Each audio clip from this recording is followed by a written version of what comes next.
Mañanas en Libertad, con Luis del Pino.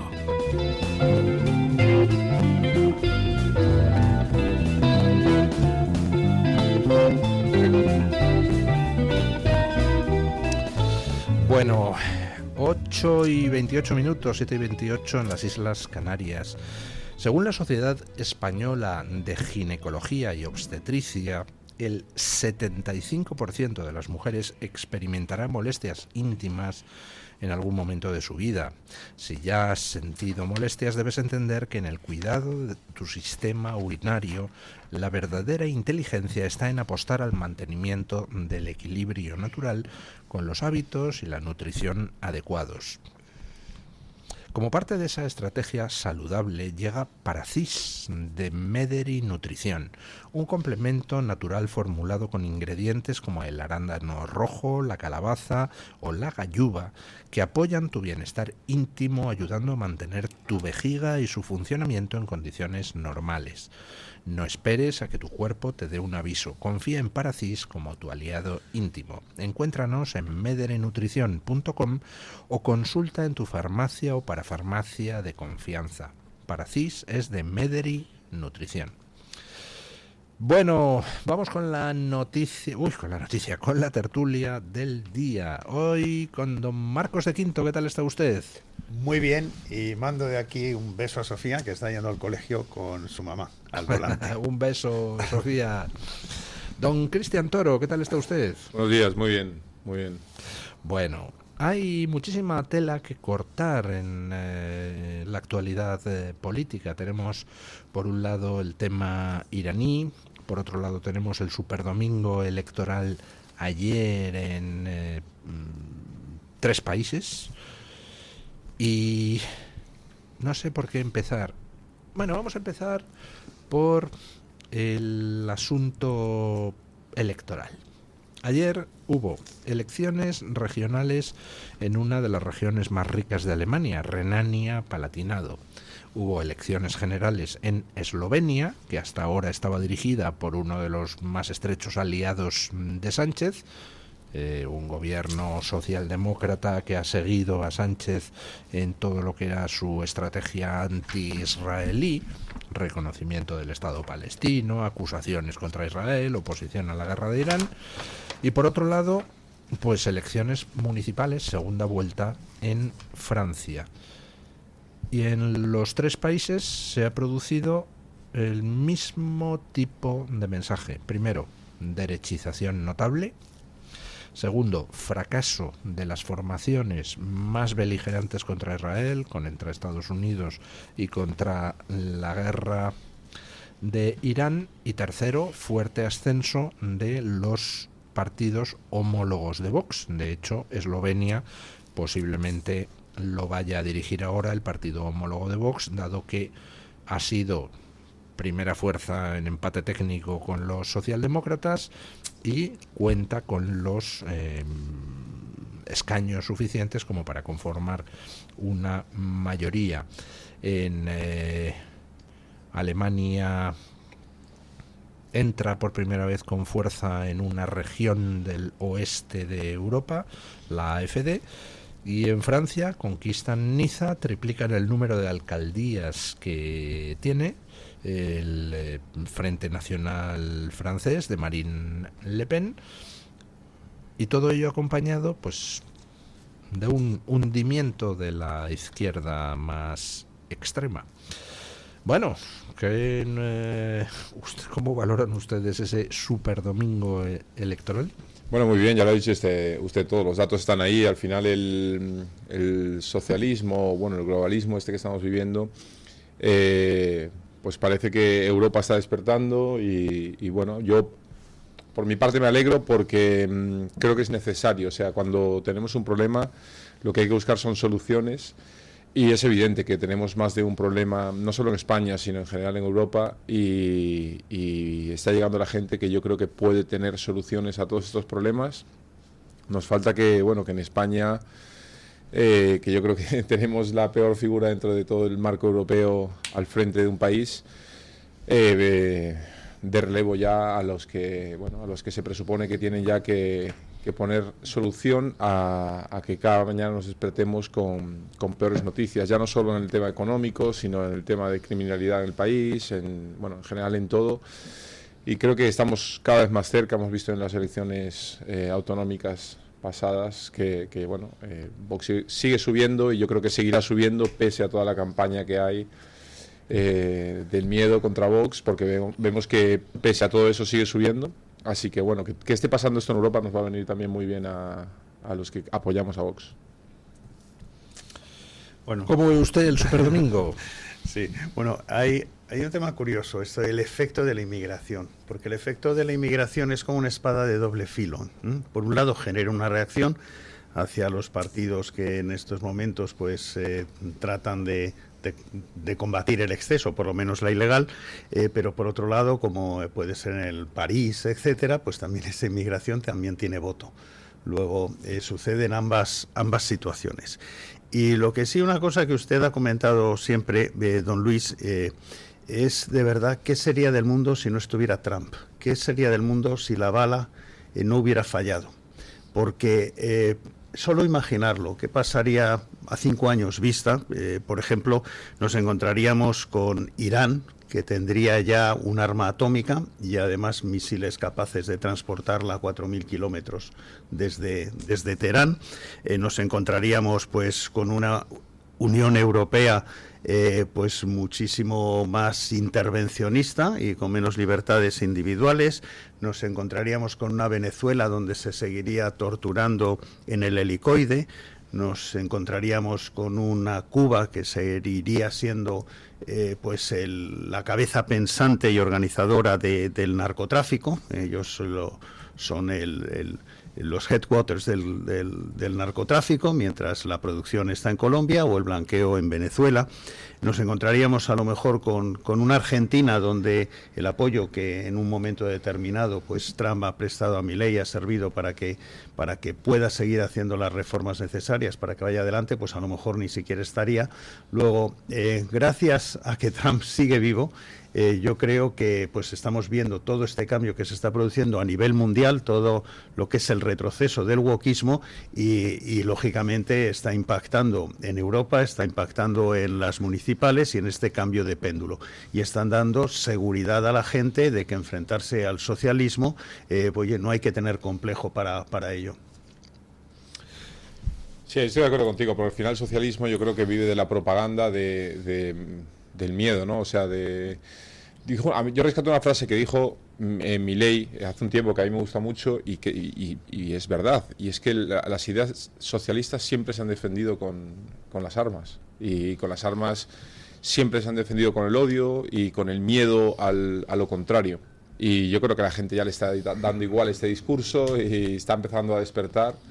Y pues veremos un cambio pronto.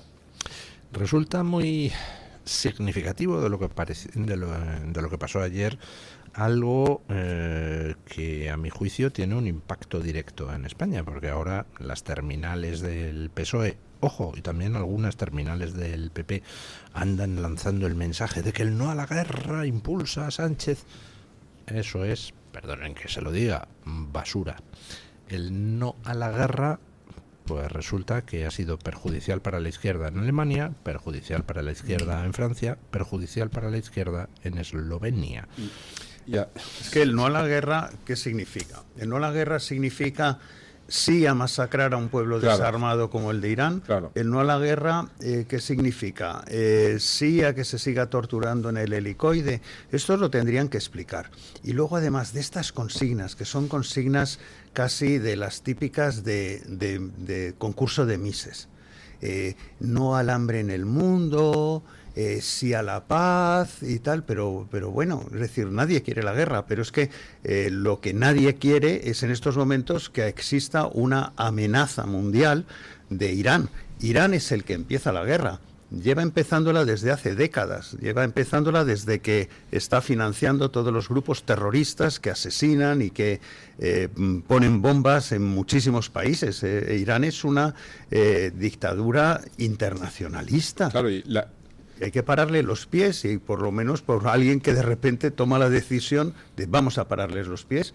pero ellos son los que inician la guerra. Oye, pues si no querían guerra, 2 tazas. Y vamos a terminar la guerra, pero vamos a terminarla bien, porque el problema es que en Oriente Medio se lleva todo siempre cerrándolo a medias, y a lo mejor existe una oportunidad ahora para cerrarlo definitivamente. De hecho, es lo que han hecho Estados Unidos e Israel en Gaza. Hasta que no han terminado el trabajo, no han parado. Y ahora toca en Líbano con Hezbollah, y ahora están entrando dentro del Líbano, y vamos a ver si se consigue acabar con Hezbollah. El problema para mí, don Luis, que existe con esto es que esa derrota que pudiera existir de Hezbollah en el Líbano y tal, que al final muchas de esta gente, muchos de estos terroristas se marchen y traten de escapar a otros países. ¿Y cuál es el mejor destino para un terrorista? No me diga, empieza por E. Sí, Europa, Y efectivamente. dentro de Europa Pueden empieza hacer por el E, camino España. vía Turquía y acabar aquí, y encima aquí les daremos paguitas. Sí, claro, como el narcotraficante más buscado de Ecuador, que está ahí en Cataluña, como si... Y sí, yo tomo justo lo que comenta usted. Al final la guerra no es contra el pueblo iraní, sino contra el régimen. Y es el mismo pueblo el que está siendo maltratado. Y cuando escuchamos al presidente del gobierno decir que no a la guerra, claro, es lo que dijo usted, que es sí a las torturas, sí a los ahorcamientos en público, sí al velo en las mujeres, sí al maltrato. Entonces...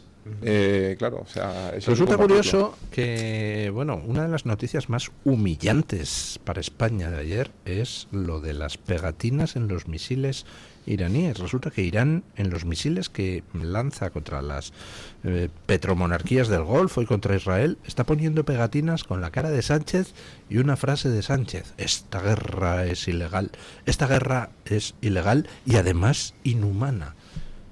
O sea, ya estamos, sí. Los americanos en la Segunda Guerra Mundial ponían te quiero, Katy, lo ponían ahí en los misiles. Aquí ponen frases de Pedro Sánchez. Los ahorca homosexuales y apaliza mujeres ponen frases de Pedro Sánchez en sus misiles. Es que tenemos la desgracia de tener un presidente que yo creo que es un desequilibrado. Fíjate que no hace mucho Pedro Sánchez se postulaba indirectamente para poder ser la persona que pudiera hasta dirigir la OTAN. Entonces, lo que le da absolutamente igual, como cuando ha ido quedando arrinconado, pues ahora ya, pues bueno, presidente de la Internacional Socialista y sobre todo líder del Grupo de Puebla. Yo hasta sospecho que el hecho de que aparezca su carita en los misiles hasta le debe de dar bastante satisfacción, porque don nadie, porque es una persona que es un don nadie, es una persona que bueno, no sé cómo aprobó la universidad, pero el máster lo tiene absolutamente plagiado, copiado y tal, pues se crece porque, por ejemplo, que Trump hable de él, aunque sea mal, o incluso llegar a que le pueda mandar algún tuit conflictivo Elon Musk, eso le hace él crecer, porque él es un mindundi, él no le llega ni a la suela de los zapatos ni a Trump ni a Elon Musk. Yo creo que Trump y Elon Musk se equivocan confrontando con él, porque lo único que hacen es subirle su ego, y yo creo que eso es un error. Pero él encantado, porque oye, no siendo nadie, a lo mejor, como alguna vez he comentado, él está pensando en el siguiente libro que le van a escribir, cómo se puede titular, y a lo mejor se titula El hombre que se enfrentó a Trump y a Elon Musk. Pues yo creo que esto es sus ensoñaciones y tal. Y el problema es que estamos en manos de este hombre, que es un desequilibrado y que va a llevar España a la ruina. Don Julio Ariza, ¿qué tal está usted? Muy bien, recién regresado de Budapest, donde estaba en el CIPAC, y ha sido una experiencia, como todos los años, muy interesante, la verdad. Aparte de que Budapest es una ciudad para quedarse. Sí. Preciosa. Es bonita, Sabiendo que bonita. está Sánchez aquí, pues apetece mucho. Lo único, en fin, la gastronomía de aquí le da 100.000 vueltas a la de Hungría, salvo los embutidos. Los embutidos húngaros son tan buenos como los españoles. Pero lo bueno o de, casi. pero lo bueno de que Sánchez esté aquí es que afortunadamente no sale de la Moncloa, porque no puede salir a la calle. Eso es verdad, sí. Eso es una ventaja. Eso tranquiliza Estábamos mucho. comentando, don Julio, el superdomingo electoral de ayer. Giro a la derecha en las municipales francesas, giro a la derecha en las legislativas eslovenas, giro a la derecha en las regionales de Renania-Palatinado en Alemania, pero sí. un giro notable. Sí. O sea, para los medios alemanes titulan hoy colapso socialdemócrata, porque es que han perdido Renania-Palatinado, que llevaban gobernando hace 35 años. Sí. Es espectacular. Se va cayendo el velo de la gente, ¿no? sé quién decía que el hombre moderno es como una pupila, cuanto más luz le das, más se cierra. Pues estamos un poco en esa situación, pero parece que ese velo que tenemos y que han tenido las élites europeas y también que ha llegado a los pueblos se está desvelando, se está cayendo, y la gente está conociendo que los problemas están en la puerta de su casa y están en la puerta de los colegios de sus hijos y de los lugares y de los hospitales y de los barrios, especialmente los más desfavorecidos, y ellos no querían un país así para sus hijos y para sus nietos, no lo querían. Pasa que les han ido engañando, los han ido llevando del ronzal como a un borrico, pero ahora ya el tiempo está pasando. La gente, insisto, está abriendo los ojos y conociendo la realidad, y están superados por esa realidad, están muy asustados. Hay mucha gente muy asustada y no me sorprende, porque han ido demasiado lejos. Había un discurso antiguo de Ronald Reagan donde decía: esto no va de derechas a izquierdas, sino de arriba y abajo, y de lo que va es realmente de las libertades individuales de las personas. Y yo creo que eso es lo que también de alguna manera pues está arrinconando al bipartidismo, y donde la gente pues se quita el velo de lo que ha sido hasta ahora eso. Y más cuando hay ejemplos de que el modelo que presentan otros partidos, como en este caso es Vox o el de Milei en Argentina, son modelos que están funcionando, y el discurso de la izquierda del miedo hacia este tipo de ideas se desmonta con datos, se desmonta con que ves que el país va mejor, que la delincuencia baja y la inmigración se consigue regular.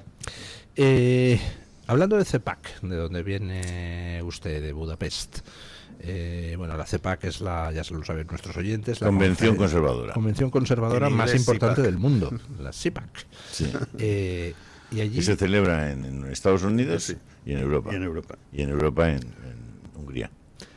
Y ha cerrado este año la conferencia, han cerrado Abascal y Milei los discursos. Así es. Y antes que ellos, Orbán hizo también un discurso importante, y en el que dijo una cosa que he comentado en las noticias que tiene especial relevancia. Dijo: Abascal es mi jefe y no podría tener mejor jefe.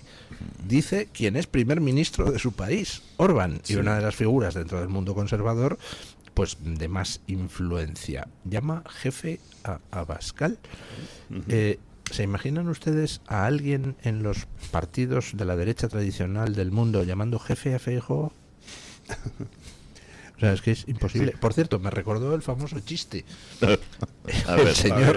El señor que entra en una pajarería y dice: ¿cuánto vale ese loro? Y dice: 5.000 euros. ¿5.000 euros? Dice: ¿Qué hace el loro? Y dice: pues toca el piano de maravilla. A ver, loro, mira. Ah, caramba. ¿Y ese otro loro? Y dice: esos son 8.000. Y dice: ¿y eso? Y dice: bueno, porque ese no solo toca el piano, sino que además canta ópera. Mira, loro, hazle una demostración al señor. Ah, dice: caramba, ¿y aquel del fondo? Dice: pues ese son 100.000 euros. Y dice: pero demonios, ¿y qué hace ese loro? Y dice: pues no hace nada, pero los otros dos le llaman jefe. Pero eso continúa, porque al lado de ellos hay otro pájaro, y también le pregunta: ¿y cómo se llama ese pájaro? Y dice: lo ignoro. Y dice: que lo ignorito tan mono. Y entonces el señor dice: perdone, ¿es cara la cacatúa? Y dice: lo siento, no hablamos euskera. Oye, los hemos hilado, encadenados totalmente. No, las pajarerías han cambiado ya de emisora. Una cosa de lo que decías es que imagínate que Scholz, del SPD alemán, que su jefe internacional, no digo europeo, es Sánchez, que es el presidente de la Internacional Socialista. Ahora, lo que sí es curioso es la capacidad de influencia, porque efectivamente lo que dices, Vox en estos momentos no es el partido más fuerte de la derecha conservadora de Europa, y sin embargo sí tiene una capacidad de influencia en el resto de países conservadores de Europa tremenda. Y sin embargo, teniendo en cuenta que el Partido Popular es el segundo partido popular de Europa, parece ser que la fuerza que tiene para influir Feijóo en las decisiones del Partido Popular Europeo no es tan grande, cuando Es le más bien correspondería cero pelotero, seguir. ¿no? Cero pelotero, y entonces, oye, cuando se habla de Mercosur y de todas estas cosas que mantienen un discurso aquí en España y otro discurso en Europa, dices, pero oiga, que usted es el número 2 del Partido Popular Europeo, no diga que es que eso nos viene de Europa. El Partido Socialista en Europa prácticamente está desaparecido, creo que el más importante es el de Español, y el Partido Popular en Europa, el segundo más importante, es el de Feijóo, y sin embargo la capacidad de influencia en esas políticas, pues parece que eso no va con ellos. Esto es sorprendente. Mientras estábamos allí, yo me leía la noticia de que la Cámara de los Lores en Gran Bretaña acababa de aprobar una ley que ya había sido aprobada en los comunes hace 9 o 10 meses, en la que se permite abortar hasta el mismo momento del parto. Es decir, que cuando la mujer está en el paritorio y va a parir en Gran Bretaña, alguien puede decidir introducirle, en fin, una sonda, unas tijeras, y matar a la criatura antes de nacer. Eso es legal en Gran Bretaña. Realmente por ese camino lo tenemos muy mal. Pues yo creo que deberían de ampliarlo y que se pudiera hacer hasta los 15 años, que es cuando empiezan a ponerse insoportables los adolescentes, ¿no? Porque ya puestos en la ventana de Overton, el tema es decir, oye, porque es tremendo, es tremendo. Hemos perdido completamente el juicio. Sí. Sí, bueno, retomando un poco lo que decía usted, Luis, con el tema del discurso de Orbán, a mí me gustó mucho el discurso de Santiago Abascal, que ponía de manifiesto, justo en un momento en el que, bueno, hubo un poco de polémica con todo eso, el tema de lo importante que fue España en la historia pasada y moderna, y las ganas de retomar esa posición a nivel mundial de una España que hace no mucho fue lo más grande que tuvimos desde Roma. O sea que me gustó mucho la línea en la que cómo lo expuso, lo que dijo, y la verdad es que motiva escuchar que España puede caminar hacia eso y no hacia la deriva que estamos yendo de que somos la cola de Europa. Es que si algo han demostrado pues las experiencias de Milei, de Trump, es que por muy emputecida que esté la situación en un país, si llega alguien al gobierno con ganas de cambiar las cosas, las cambia, y las cambia rapidísimo. Sí, eso es. Sí, pero la estrategia de la izquierda es concretamente la opuesta. La estrategia es que nadie se sienta orgulloso de España. Pero eso tiene que ver con lo que ha sido el comunismo siempre. El comunismo hablaba de la creación del hombre nuevo. El hombre nuevo es un hombre al servicio del Estado en vez de estar el Estado al servicio del hombre. Y para conseguir ese hombre nuevo, pues ya desde siempre lo ha hecho el comunismo, el tema es alienar a las personas, es quitarle los referentes. Y los referentes son la familia, la religión, la patria y el sentido histórico. Y entonces, lógicamente, te encuentras que la familia, pues bueno, hay millones de tipos de familia y vamos a ver si atacamos a la familia, incluso decimos que los hijos no pertenecen a los padres, etcétera. La religión, pues la manera un poco de acabar con todos esos referentes es equipararlas todas, es estar felicitando pues el Ramadán, pero no el Corpus Christi y todo este tipo de cosas, y más o menos, oye, pertenecer a una religión es como quien pertenece a un club de fútbol y tampoco hay que darle mayor importancia. Y luego, posteriormente, el sentimiento de nación, pues aquí hay que quitarlo. ¿Cómo lo puedes dinamitar el sentimiento de nación? Primero creando subnaciones. Y a la nación española le quitas el tema de nación y llamas Estado, que es mucho más frío, menos emocional. El Estado español es algo frío y burocrático, pero las naciones es Cataluña, la nación es el País Vasco y tal. Entonces, todo eso es un poco a lo que se juega, y sobre todo que no te sientas orgulloso. Por eso en la historia, en España, se trata de arrancar la historia a raíz de Fernando VII, que tenemos aquí nuestro experto, pero sí tratar de alguna manera que toda la parte donde de los Austrias y toda la parte donde España fue un imperio, pues tratar de pasar de puntillas y que los chicos no lo sepan y que nunca se sienten orgullosos de lo que hemos sido. Y yo prefiero mil veces, cuando miro la historia nuestra, a mirar la historia de Dinamarca o a ver la historia de Noruega, pues digo, oye, es que nosotros hemos hecho cosas gigantescas. Que conste que eso del comunismo no es original, es decir, el comunismo efectivamente para crear ese supuesto hombre nuevo con el que construir el supuesto paraíso comunista, que luego es siempre un infierno, hace eso de intentar alienar a las personas, pero eso es una técnica que comparte con todas las sectas que han sido a lo largo del mundo. ¿Cómo alienas a las personas? Primero, acabando con su yo, lo cual quiere decir tu familia familia es una basura, tus amigos son una basura, tú mismo, todo lo que has hecho en tu vida es una basura hasta que has entrado en la secta. Claro. A partir de ahora ya podemos empezar a hacer algo contigo si te esfuerzas suficientemente Claro, y te sí. sacrificas. Al final el comunismo, el socialismo radical, este que estamos viviendo, lo que hace es un Estado fuerte, pero no un pueblo fuerte. Y sin embargo lo que hace fuerte un país es un pueblo fuerte, un pueblo con educación, un pueblo con formación, un pueblo que cualquier ciudadano es capaz de levantar lo que sea. Sin embargo, tú ahora ves muchos sitios en España y la gente no tiene ilusión por emprender, no tiene ilusión por levantar el país, que nuestros abuelos se dejaron la piel. Mi abuela, lo hablé el otro día con ella, mi abuela empezó a trabajar con 9 años, tiene a día de hoy 85 y no sabe lo que es levantarse un día y sentarse en el sofá, o sea, no paran de producir.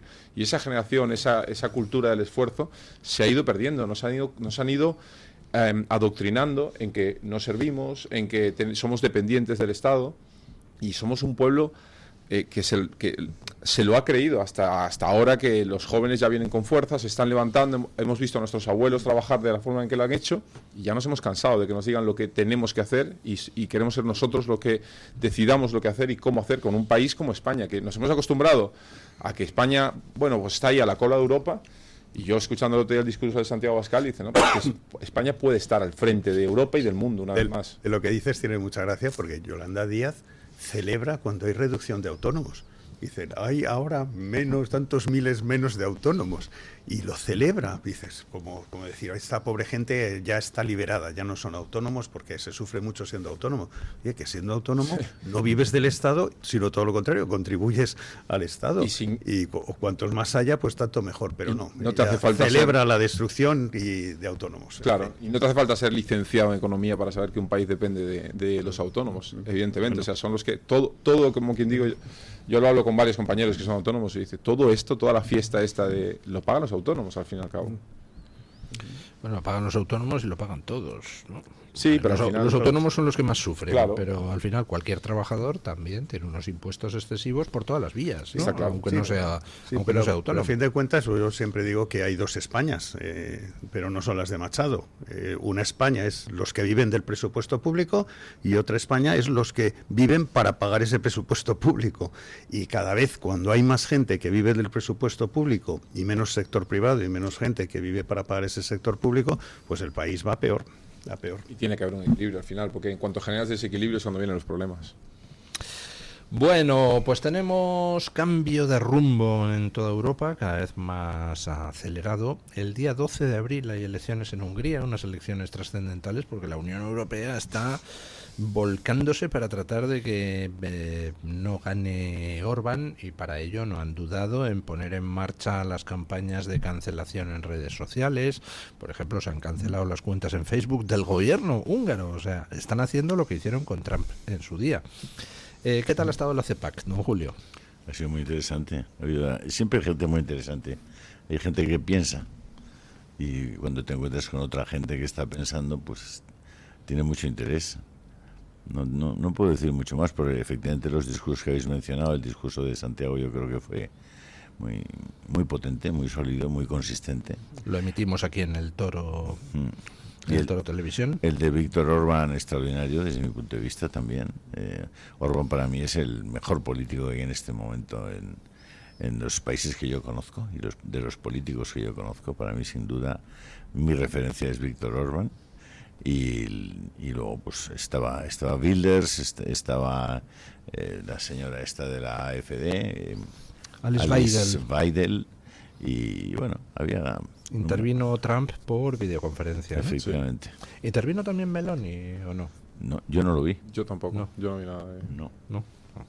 yo no lo vi. No. Ahora sí me consta que las relaciones con Meloni son extraordinariamente buenas. Sí, no solo de Santiago Abascal, sino también del propio Orbán. Ha salido Meloni en defensa de Orbán ante el acoso de Bruselas. Sí. Es que es un tío con toda la barba, el señor Orbán, y la política que ha hecho, las políticas que ha hecho de apoyo especialmente a las familias, y que están dándole la vuelta a los índices demográficos, a los índices de natalidad, y que está de alguna manera consolidando una clase media muy interesante. Los niveles de seguridad que hay en Hungría no existen directamente en ningún país europeo, en ninguno. Pues pasear por cualquier lugar de Hungría a cualquier hora, en cualquier momento, solo, acompañado, es una cosa extraordinaria.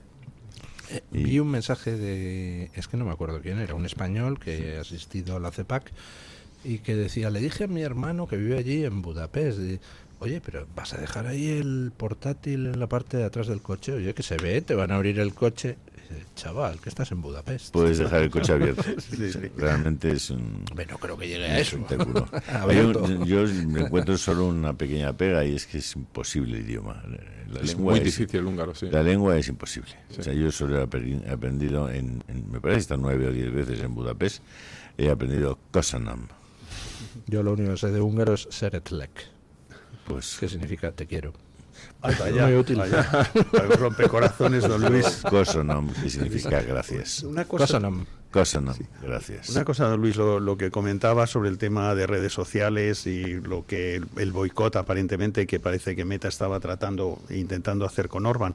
Yo no sé si Orbán ha pedido algo a Estados Unidos, al secretario de Estado o al propio Trump, de que pudiera intervenir con este tipo de abusos que se puede producir en Europa, porque además es que resulta que Europa está continuamente haciendo amenazas a todo lo que son las nuevas empresas de nuevas tecnológicas y bueno, y si encima resulta que su rama de aquí europea pues está permitiendo el intromisiones dentro de lo que son estos procesos electorales, pues yo creo que Zuckerberg y Meta a nivel internacional debería de actuar.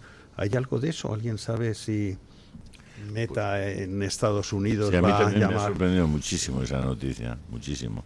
Pero bueno, la verdad es que en esto es el tiempo de la opacidad completa. Yo no he vivido nunca una guerra, por ejemplo, Marcos, en la que no hay corresponsales de guerra. Yo recuerdo cuando había una guerra en cualquier parte, te salía un tío desde un edificio, la cámara moviéndose, acaba de caer, tal. Hoy incluso te salían algunos corresponsales haciendo crónicas supuestamente desde el frente en la casa de campo y cosas así. También. Pero había corresponsales de guerra. Sí, pero había información. Hoy no hay. Pero muchos corresponsales de guerra estaban tomándose whiskies en los hoteles y al frente pocos iban. Luego lo que les contaban. De acuerdo. Pero hoy tú no puedes estar en Dubái relatando si ha caído un pepino o no ha caído un pepino, porque además si lo grabas y lo transmites por tu teléfono móvil, en Dubái te pueden meter en la cárcel. Es decir, hoy no hay información. Estamos hablando que mañana nos cuentan que ha sido toda una performance y abrimos así los ojos. O sea, es que es muy jorobada la situación. Ha dicho la palabra clave, situación. Vamos a la pausa publicitaria y seguimos. Tu voz, tu libertad, tu radio. Radio Libertad.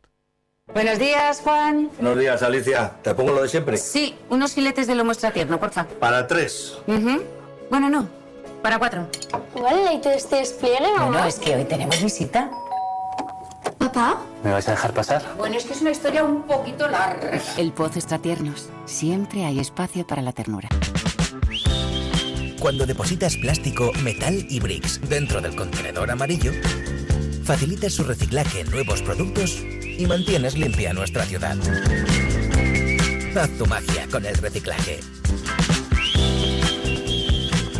Colaboran Ecoembes y el Ayuntamiento de Madrid. Luis del Pino, Alba Vila, Javier Horcajo y José Javier Esparza son Radio Libertad. El Teatro de la Zarzuela presenta Jugar con Fuego de Francisco Asenjo Barbieri. Malentendidos, medias verdades y completas mentiras pondrán en peligro el triunfo del amor. Con dirección musical de Álvaro Albiac, escena de Marina Boyaín y 2 repartos de primeras figuras. Del 25 de marzo al 12 de abril en el Teatro de la Zarzuela. INAEM, Ministerio de Cultura, Gobierno de España. ¿Sabes todo lo que el magnesio puede hacer por ti? Es vital para tu energía, tus músculos y tu bienestar. Con solo 2 litros de agua mineral Sierra Cazorla obtienes hasta el 30% del magnesio que necesitas cada día. Y además es muy baja en sodio, perfecta para cuidar tu salud. Agua mineral Sierra Cazorla. Rica en magnesio, baja en sodio, rica en vida. La doctora Iradier, especialista del Instituto de Microcirugía Ocular, IMO, Grupo Miranza, realiza en Madrid cirugía premium de presbicia y catarata. Si desea eliminar sus gafas de vista cansada o nota que con la edad pierde visión, la doctora Iradier le realizará el tratamiento para recuperar la agudeza visual y nitidez de la juventud con la mejor lente intraocular y la técnica más segura y eficaz.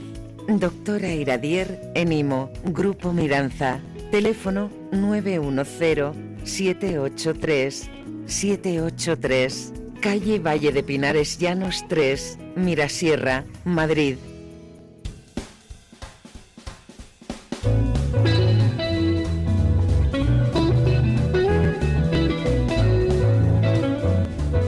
Mañanas en Libertad, con Luis del Pino.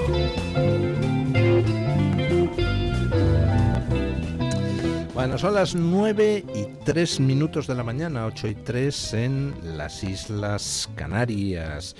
Déjenme decirles, antes de presentarles a nuestro invitado de hoy, que El Quijote no es solo un libro, es un torbellino de locura, de humor y de aventuras que nunca pasa de moda.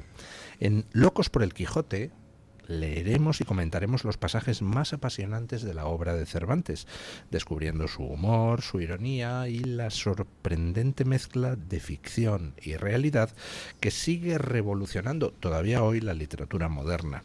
Todos los miércoles del 15 de abril al 20 de mayo a las 7:30 de la tarde pueden ustedes asistir al ciclo Locos por el Quijote, tanto de forma presencial como de forma online. ¿Pueden inscribirse cómo? Pues llamando al 91-616-2464, 91-616-2464 o escribiendo a clubdeamigos@clubdeamigos.org. Atrévase a cabalgar con nosotros hacia la primera novela moderna. Ciclo Locos por el Quijote. Vamos con nuestra entrevista del día. Ha entrado en el estudio don José Luis Moreno. ¿Qué tal está usted? Buenos días. Muy buenos días, encantado de estar aquí con vosotros. Bueno, don José Luis es licenciado en Ciencias Económicas y Empresariales por ICADE, es miembro del del Colegio de Economistas de Madrid, es profesor en la Universidad Francisco de Vitoria y en la ESIC University, especializado en geoeconomía estratégica. Ha sido director de Política Financiera, Tesorería y Economía y concejal en Madrid, ha ocupado cargos tanto en la comunidad como en el ayuntamiento. Ha sido miembro de distintos consejos de administración, Metro de Madrid, Mercamadrid, director de la oficina de Madrid Nuevo Norte. Vamos, es alguien que combina pues la trayectoria académica con también trayectoria política y que siempre ha estado interesado y especializado en el tema de la geoeconomía estratégica. ¿Qué demonios es la geoeconomía estratégica? Bueno, don José Luis. Yo iba a preguntarle lo mismo.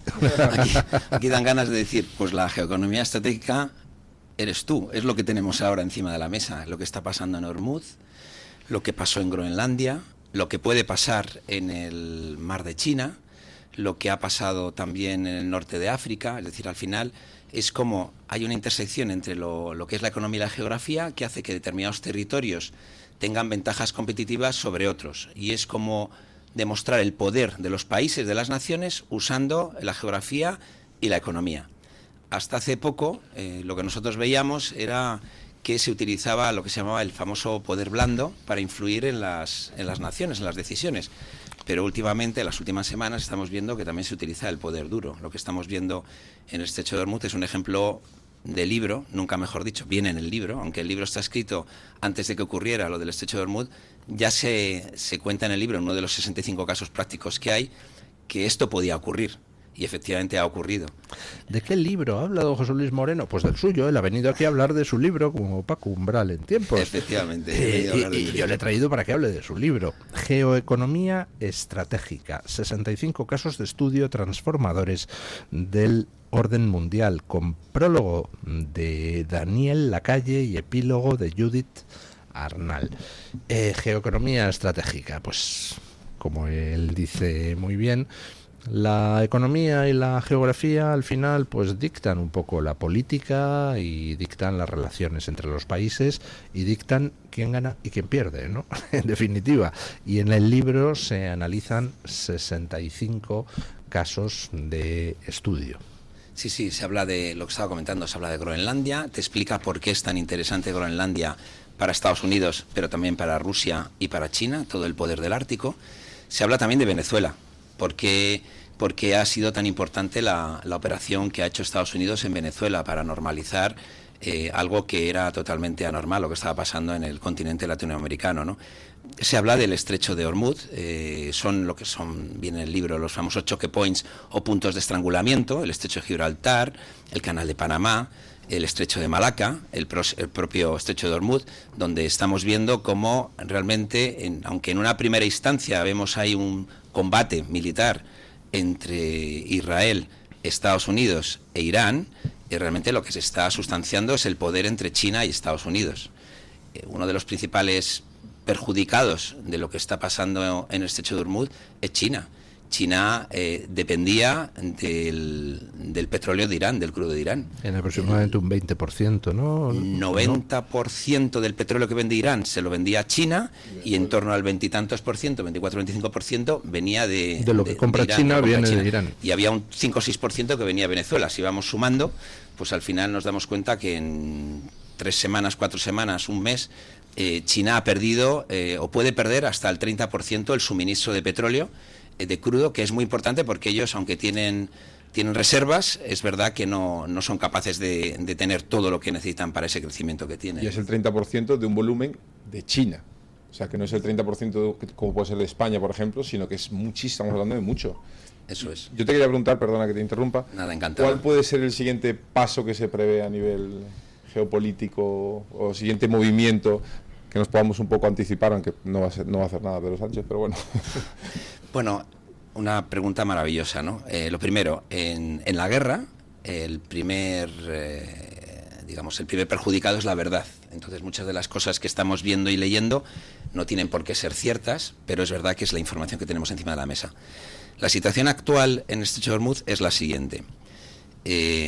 Hay un ultimátum encima de la mesa de Donald Trump diciendo que si en 48 horas, que empezaron a contar ayer, no se permite el paso libre por el estrecho de Hormuz de los barcos, básicamente americanos y de Israel, porque, según dice Irán, está permitiendo pasar los barcos que van destino a China o destino a India, aunque es verdad que esto tampoco es una verdad total, porque hay minas en el camino y además los drones están atacando.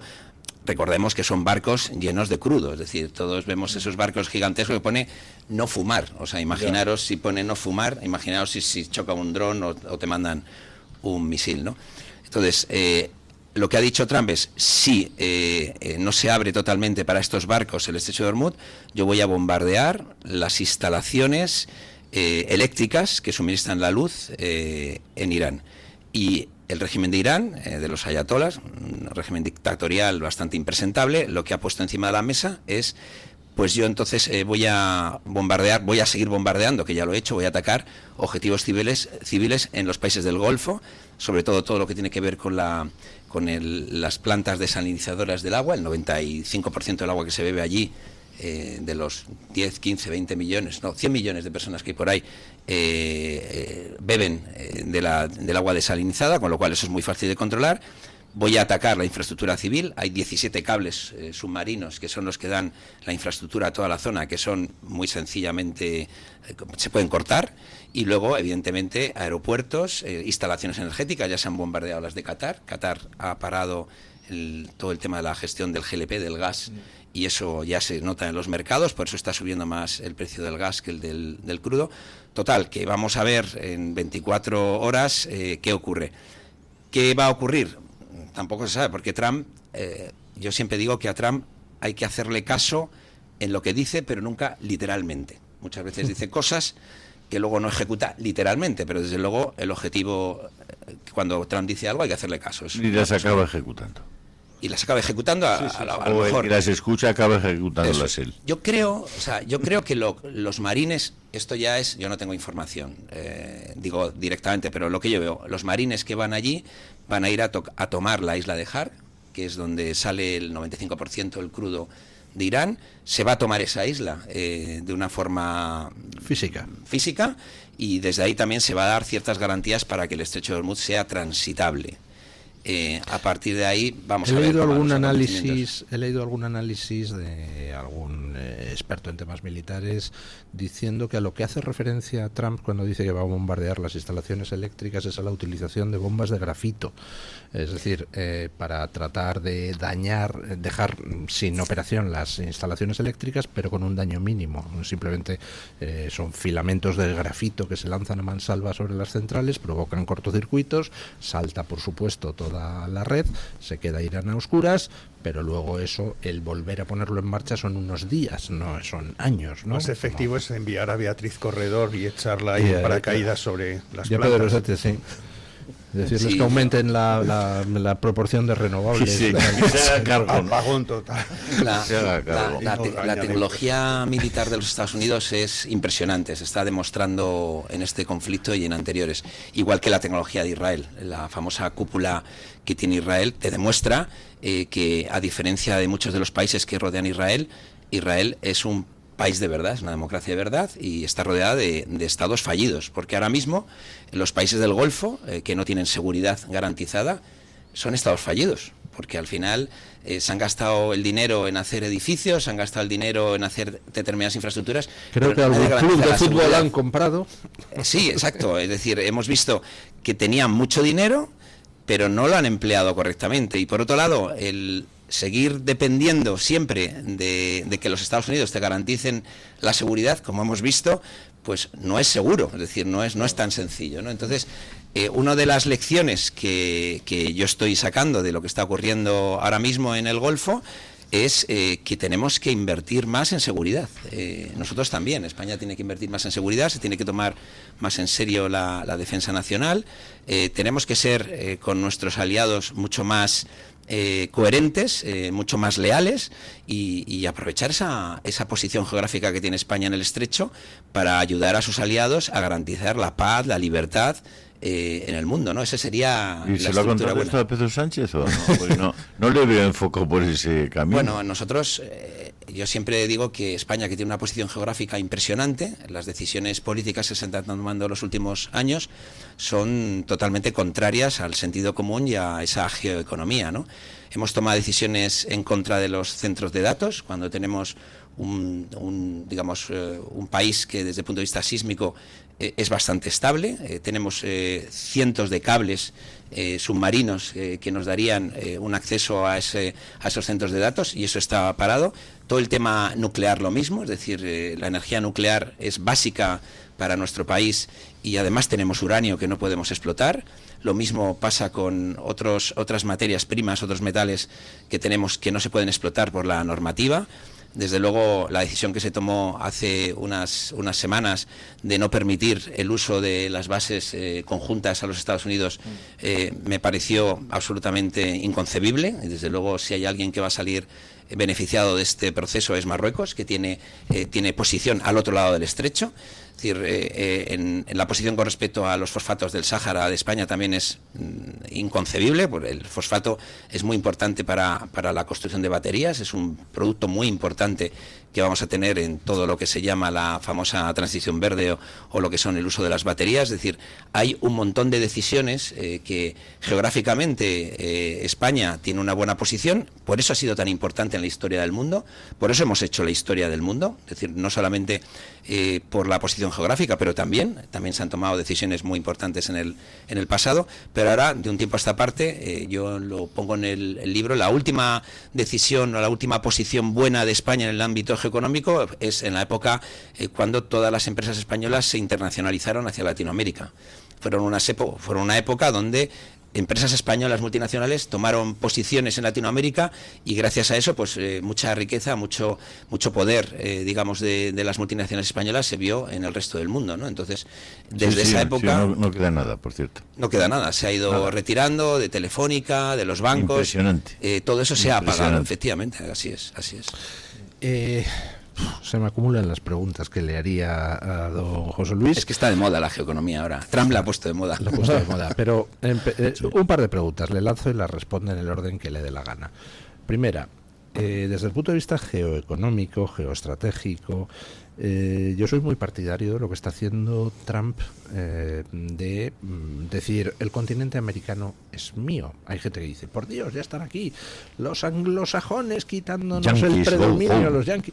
Todo lo contrario, o sea, si verdaderamente Trump lograra hacer un imperio americano que abarcara todo el continente americano, sería la restauración del imperio español, porque además de la geografía y la economía, la demografía es absolutamente abrumadora. Por tanto, sería un imperio americano, pero que hablaría en español, el sucesor de nuestro imperio, lo cual a nosotros nos vendría estupendamente. Esa sería la primera pregunta que le haría. ¿Si está usted de acuerdo con esa? España, asimilando España. Asimilando España. Yo de hecho pediría el ingreso como el 51º Estado de la Unión. La segunda pregunta que le quería hacer era precisamente en relación con algo que usted ha comentado. Hablamos de Hormuz, pero realmente hablamos de Hormuz y queremos decir China. Estamos asistiendo a una guerra en múltiples frentes entre Estados Unidos y China. Guerra arancelaria, guerra en Venezuela, guerra incluso la de Cuba se puede poner en relación con China. La guerra en Irán es clarísimo. Tenemos un polo, Estados Unidos, otro polo, China, y en medio tenemos a unos zascandiles, que son los europeos, intentando decir, que yo también cuento, que yo quiero contar, que yo no soy Estados Unidos del todo, Estados Unidos, que me voy con los malos, como te pongas muy tonto. ¿Queda sitio para Europa en un mundo bipolar? A mí siempre me pone un ejemplo que es en una mesa con dos comensales, si no estás sentado en la mesa eres comida. Y sí, yo creo que Europa ahora mismo es almuerzo, porque ya no hacemos la historia. Durante muchos siglos los países de Europa, pues Inglaterra, Francia, España, hicimos historia, hicimos la historia del mundo y ahora somos meros observadores. Si somos nosotros responsables o no de pasar de actores a observadores, eso seguramente habrá muchas opiniones, pero nosotros nos hemos distraído de las cosas importantes. ¿Y qué sería inteligente por parte de Europa? Nosotros pertenecemos al atlantismo, es decir, nosotros somos el aliado perfecto, como democracias que somos, igual que Estados Unidos, de los Estados Unidos. Y nosotros, a través de la OTAN, tenemos que cumplir los acuerdos que tenemos firmados con Estados Unidos. La OTAN sin Estados Unidos no tiene sentido, pero es verdad que sin Europa tampoco. Entonces yo creo que esta resistencia que muchas veces tiene Europa, sobre todo por las formas, pero no por el fondo, pues a veces es teatro, sobre todo cuando lo que tenemos enfrente es China. China es el otro gran hegemón, desde el punto de vista geoeconómico, geoestratégico, lo ha hecho muy bien, desde los años 2010, 2012, cuando se incorpora a la Organización Mundial del Comercio, pues empieza a vendernos de todo, empieza vendiéndonos cosas pequeñitas que copiaba y luego cosas grandes que sigue copiando, y a partir de ahí pues hemos conseguido ahora que los coches eléctricos chinos se paguen con fondos de la Unión Europea, que eso es un poco como una parte de cómo te autosuicidas desde el punto de vista industrial. Estados Unidos esto lo miró, lo vio pronto, la primera legislatura de Trump vio claro todo el problema que había con el cinturón de hierro, con todos esos países que habían, todos esos estados en Estados Unidos que habían perdido la potencia industrial porque sus ciudadanos compraban productos de China y no productos de los Estados Unidos, por las razones que fueran, y a partir de ahí empezó Trump con los aranceles, primero al acero, luego otros productos, y esa es como empieza el combate comercial entre Estados Unidos y China, porque antes había una especie de pacto entre que se llamaba chimérica, ¿no? Que era los chinos compran bonos y dólares y los Estados Unidos compran los productos de los chinos, ¿no? Y eso se ha roto desde que Trump estuvo en la primera, digamos, legislatura, y ahora se ve clarísimamente. Lo de Venezuela que comentabais, claramente es otro lugar de combate donde China está siendo perjudicada. China tenía ya una influencia no solamente de asesoramiento militar y civil, sino que también estaba de alguna forma invirtiendo en la infraestructura petrolera de Venezuela. Ha gastado bastante dinero en esa infraestructura, que ahora se ha quedado a dos velas viéndolas venir, ¿no? Pero también Estados Unidos tenía una preocupación importante en el tráfico de armas, tráfico de drogas y tráfico de personas que venían por parte del sur, de la parte sur de América, ¿no? Problema que tenemos también en Europa, los tres problemas: tráfico de armas, tráfico de personas y tráfico de drogas a través del Sahel. Pero en Estados Unidos las decisiones se toman en una dirección y en Europa se toman en otra, ¿no? Básicamente en Europa miramos para otro sitio, ¿no? Y en Estados Unidos, pues no. En Europa el problema, quien está azuzando este tráfico de armas, de personas y de drogas es Rusia, que es la que en países como Mali, en el Sahel, pues está, digamos de una forma coloquial, enredando, ¿no? Todo esto viene explicado en el libro, estos casos, ¿no? Ese bloque que quiere Estados Unidos hacer en Latinoamérica o en Hispanoamérica, pues es un bloque bastante racional. Tiene que ver también con la decisión que ha tomado Europa con respecto a Mercosur. Es decir, la parte comercial, hay una parte comercial de Mercosur que es difícil de explicar en España. Toda la parte que tiene que ver con la agricultura es difícil de explicar, pero toda la parte que tiene que ver con tierras raras y comercio de otro tipo de productos es muy beneficiosa para Europa, ¿no? Y luego, lo que antes se ha comentado, en Europa seguimos teniendo 20 y tantos teléfonos que descolgar para tomar una decisión. Y además, cada vez que pasa algo, siempre es la famosa expresión esta que hace mucha gracia, que Europa está deeply concerned, ¿no? Estamos muy profundamente preocupados, pero a diferencia de Estados Unidos, que actúa rápidamente, nosotros lo hacemos más lentamente. Y luego sí que hay un comentario ahí que es, a veces es difícil entender cuando Trump, por ejemplo, este fin de semana llamaba cobardes a la OTAN y a los países europeos. Pero es verdad que la palabra cobarde tiene significados distintos en diferentes culturas. Entonces, eso también hay que entenderlo, ¿no? A partir de ahí, Europa no tiene sentido alejado del bloque atlántico. Esto lo podemos disimular o maquillar de una forma o de otra, pero yo no veo, desde luego, si Europa se abraza a China sería un error histórico. No tenemos nada que ver con China. Hay alguno que está intentándolo. Claro, pero eso es un error histórico. Pero bueno, que es verdad que China maneja muchos fondos también, ¿no? Y es una encantadora de serpientes. China no tiene aliados, China tiene súbditos. Cuando uno ve la historia de China, China considera solamente dos tipos de países: aquellos a los que vende productos o aquellos a los que les presta dinero. Ya no hay ningún tipo de alianzas diferentes de esto que estoy hablando. ¿Podemos tener algún tipo de confrontación, estallido en los próximos años en torno a Taiwán o en torno al mar de la China Meridional? Porque en el mar de la China Meridional China trata de encontrar los recursos en términos de hidrocarburos de los que carece en la China continental. ¿Puede alguno de esos dos focos en esa área ser un motor de una confrontación a gran escala?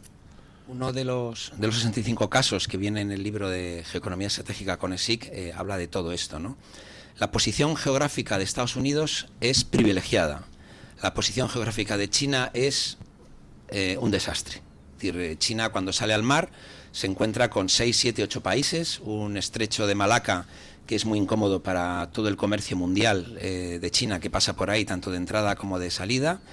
Es verdad que tiene enfrente a Taiwán, que es una democracia, originariamente China es una democracia que le molesta mucho, pero es verdad que toda esta zona, aunque China intenta dominarla, el famoso mar de China, que es como lo llaman ellos, no es fácil, porque Estados Unidos no le va a dejar. Para Estados Unidos es muy importante que China no tenga la hegemonía en esta zona. Por otro lado, a diferencia, esa es mi visión, ¿no? Desde el punto de vista militar, a diferencia del ejército de los Estados Unidos, que es un ejército que ha entrado en combate en las últimas décadas en numerosas ocasiones, el ejército chino lleva muchas décadas sin entrar en combate real, con lo cual Aparentemente es impresionante, vimos el desfile en septiembre, octubre del año pasado, pero es un ejército de desfilar, no de actuar, con lo cual tendríamos que ver qué pasa ahí. No tienen, por ejemplo, un cuerpo de marines chinos bregado en 1000 batallas. Ellos tienen, me parece, en el mar están mejorando toda su armada, tienen, creo que todo el mundo dice, un portaaviones y medio. Estados Unidos tiene entre 7 y 9 portaaviones, con lo cual ese dominio ahora mismo del mar es de los Estados Unidos y Estados Unidos está pendiente de eso. ¿De verdad tenéis duda de que se van a quedar con Taiwán? Pues yo tengo mis dudas. Yo tengo mis dudas porque no es fácil. Dispuestos a apostar antes de fin de año. Una cervecilla. Venga, yo te apuesto una antes de fin de año. Hecho. Nunca jamás. Sí. Fíjate que eso es arriesgado, porque es complicado desde el punto. Yo estoy ahora en el curso del CSDN de Seguridad Nacional, de Defensa Nacional, y hemos hablado muchas veces de Taiwán. Desde el punto de vista militar, esa operación tiene muchas probabilidades de fracaso. Sería a través de una negociación, ¿de acuerdo? No una operación militar. Un protectorado como Hong Kong. Pero es distinto porque, o sea, yo creo que la estrategia que está haciendo China, que no tiene prisa, una de las ventajas... Claro.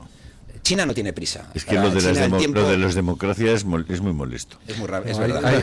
Con respecto a eso de que China no tiene prisa, tiene miles de años, entonces ¿qué? Hay una anécdota muy buena cuando los portugueses, después de la revolución de los claveles, le dicen a los chinos, bueno, que hemos pensado que os devolvemos Macao. Y para su sorpresa los chinos contestan, no, fírmame en este papel que la soberanía es mía, pero quédatelo, lo administras tú y ya te diré yo cuándo me lo devuelves. Y 25 años después dicen, oye, ¿te acuerdas que habíamos quedado? Pues ahora ya lo quiero. Entonces se lo quedaron. Así son los chinos, ¿Qué país occidental esperaría 25 años pudiendo recuperar un territorio mañana? Ninguno. Es otra mentalidad distinta. Y vamos a ver México, ¿no? Porque yo creo que en los planes de Trump, en ese diseño que tiene Trump antes de las elecciones de noviembre, está el acabar con los cárteles de la droga, ¿no? Yo creo que es una de las claves, ¿no? Droga y armamento, porque es verdad que se hace mucho hincapié en el tráfico de droga, pero ahora mismo el tráfico fundamental es de armamento, ¿no? Todas las rutas de droga se están sustituyendo por también armamento y por supuesto tráfico de personas, que es un drama, ¿no? El fentanilo, cualquiera de nosotros que ha estado recientemente en Estados Unidos, lo del fentanilo es un drama muy grande, ¿no? Es decir, hay 22 millones de personas enganchadas al fentanilo como si fueran zombies circulando por alguna de las principales ciudades. 22 millones de personas enganchadas al fentanilo, sí. Las cifras de fentanilo, cuando la gente comentaba que esto de bombardear lanchas de narcotraficantes era demasiado, no, yo lo entiendo perfectamente. Es decir, es que acabas con la juventud, acabas con una generación. Cada año mueren por sobredosis, sobre todo de opiáceos en Estados Unidos. Me parece que es el doble de los americanos que murieron en la guerra de Vietnam, ¿no? Aquí las lanchas las dejamos que suban por el Guadalquivir y saluden a la Guardia Civil. Y además, cuando hace mal tiempo, que se refugian en nuestras costas, que mira que es fácil ver cuál va a ser el tiempo que va a hacer el próximo día, y si vemos que hay tormenta, pues colocar ahí a la Guardia Civil a esperarles, pero no. Aquí somos mucho más buenistas y humanos. Se lo comentaba antes, en tema de tráfico de armas, de drogas y de personas, en Europa no sabemos dar con la tecla. En Estados Unidos creo que sí que están dando con la tecla. Es que ese es otro problema, que encima mandas a la Guardia Civil o a la Policía Nacional con las manos atadas.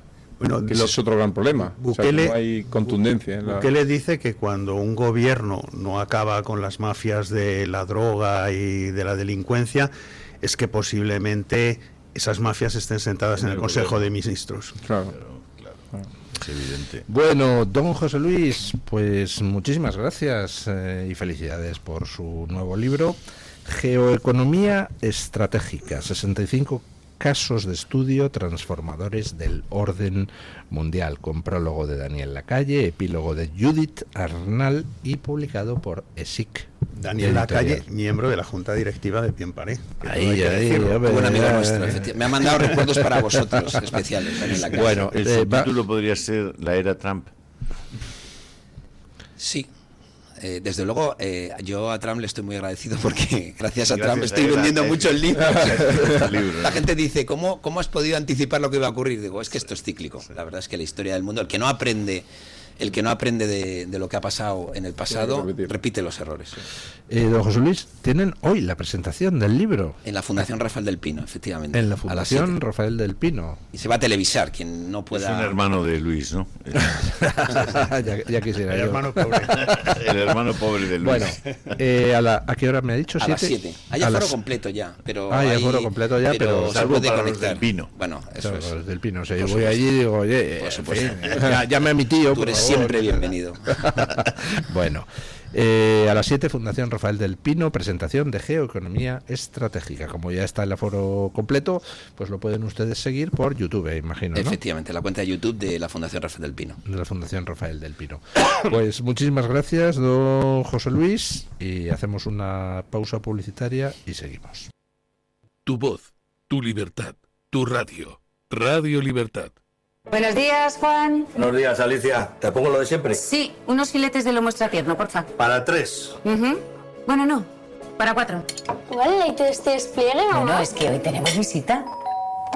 ¿Papá? ¿Me vais a dejar pasar? Bueno, es que es una historia un poquito larga. El Pozo Extratiernos. Siempre hay espacio para la ternura. La doctora Margarita Esteban, especialista en medicina estética con más de 25 años de experiencia en su clínica en Bilbao, llega ahora a Madrid con el tratamiento láser Endolift para rejuvenecimiento facial y corporal. Elimina grasa y tensa la piel sin quirófano, sin baja y en una sola sesión. Visita a Margarita Esteban en la clínica Sandra Oliveira, en la calle Antonio Maura número 7 de Madrid, muy cerca del Retiro, o pide tu cita en el 689-707-317. Margarita Esteban, tu clínica estética de confianza.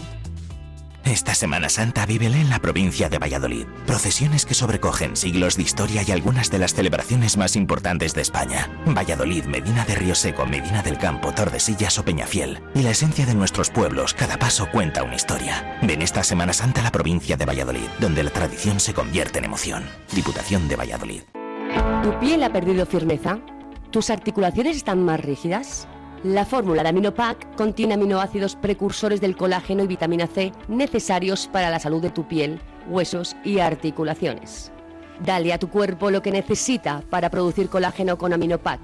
Pídelo en tu herbolario o farmacia o visita ahora mederinutrición.com.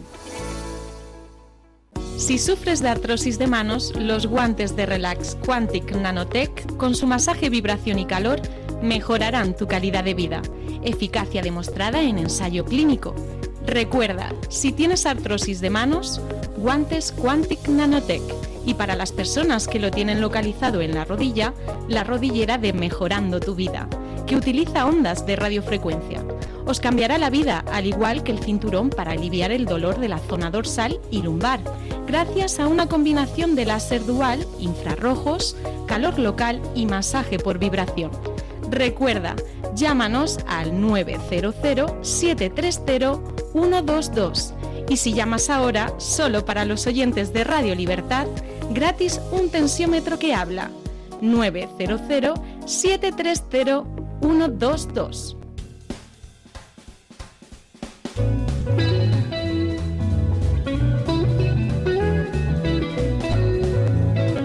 Mañanas en Libertad, con Luis del Pino.